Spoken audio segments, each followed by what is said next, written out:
Washington, D.C., the Beltway, has been locked in on healthcare reform, and it's easy to get swept up in the coverage of that one hot topic. The fact is, Americans care deeply about multiple fronts that impact their day-to-day lives. Tax reform was a vital part of the campaign and remains a key concern for Americans. So let's break it down. In April of this year, the White House released a one-page memo highlighting some of their goals for tax reform. One of the biggest changes to the current tax code is to take the 7 current tax brackets and reduce it to just 3 tax brackets, 10%, 25%, and 35%. The White House also wants to lower the corporate tax rate from 35% to 15%. The White House and Republicans in Congress are on board with getting tax reform done by the end of 2017.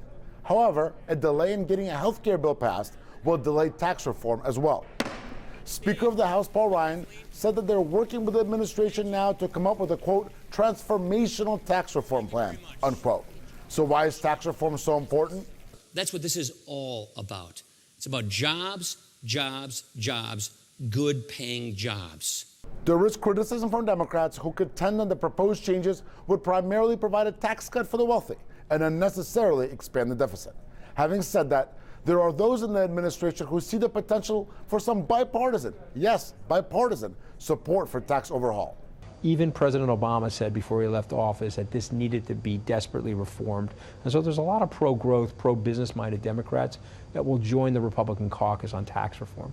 The administration, together with the House and the Senate, are continuing to forge ahead on making real change to the tax code. It is clear that there is a commitment to tax reform.